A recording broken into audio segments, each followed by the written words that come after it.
रुद्र पूजा क्या है? रुद्र पूजा में हम शिव जी की आराधना करते हैं। रुद्र यानी शिव जी और शिव जी यानी रुद्र है। तो माता पार्वती ने सावन महीने में शिव जी की पूजा की थी और तभी से सावन महीने हम ज़्यादा से ज़्यादा शिव जी की आराधना करते हैं। तो रुद्र पूजा एक प्राचीन विधि है।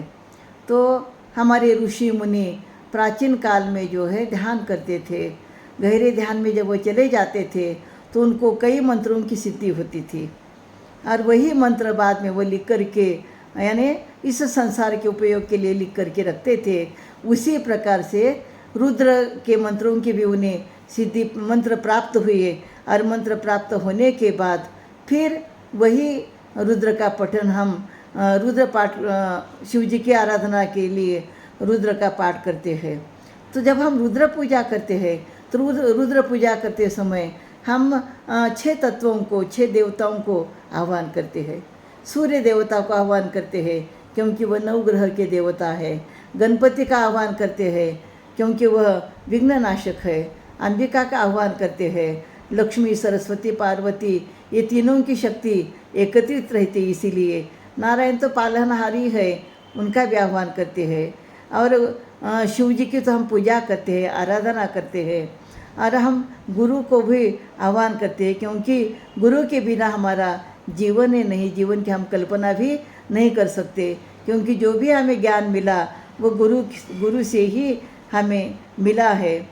तो यह हमारे भगवान शिव कण कण में है, हमारे भीतर भी है।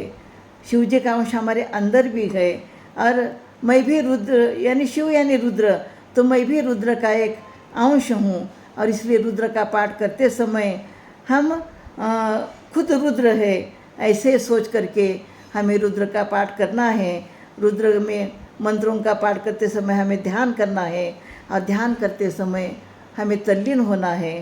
तो नमो नमः यानी हम शिव जी को नमन करते हैं। चमे यानी शिव जी से पृथ्वी के कल्याण के लिए, इंसान के कल्याण के लिए हम कुछ मांगते हैं। तो ये जो शिव जी है कल्याणकारक है और वो सबका भला करते हैं।